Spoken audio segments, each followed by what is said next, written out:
once you realize that Putin is basically simply LARPing as a Russian 18th or 19th or 17th or 16th century statesman, and not in fact like, yeah, I think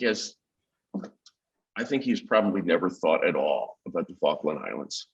I don't, think he has any plan to march through the Brazilian jungle. He could go over the North Pole, and that way you would have to contend with the bears, right? Yeah. He's worked with bears. The Russians are very strong with bears. Yes, it would be sir. like Hannibal crossing the Alps, but like Putin crossing the North Pole With polar bears. Yeah. with bears, right?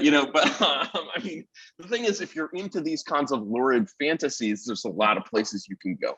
But if you're not, this is completely fucking crazy, right? And so from his perspective, obviously he's going to interpret the Western world as not crazy, but evil. And there's a certain sort of truth in that. So he's basically like, they are just going to squeeze me and squeeze me and squeeze me until I choke.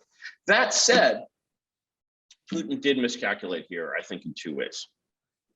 The first way is that he totally, he overestimated the strength of his army, which has only previously been used against like Georgians. Okay. And like, it's the old world, but it's still in a way like the third world. Like, no offense to any Georgians reading, but I think they still have like knights in armor and castles and stuff, right? So very old romantic tradition, excellent wine, amazing barbecue. I don't really put them up with like Chechens, right? I think the Chechens used to just raid them and just take their woman and then just give them back when they were done.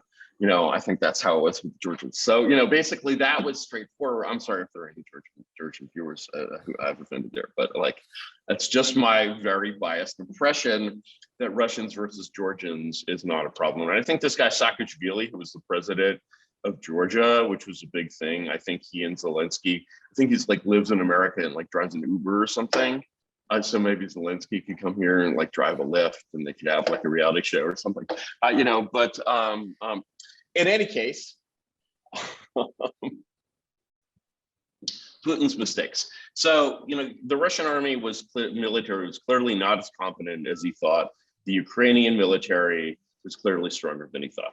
Like, it's still just a sort of mass. And also the Ukrainian military has all of this detailed assistance from NATO. They're targeting, they're using satellites. They're basically doing the whole information part of the war, and only these poor fuckers down in Ukraine are having to actually go down and die. So it's actually like there's a way in which this is like America fighting the war, and it's kind of their favorite kind of war because it involves no risk.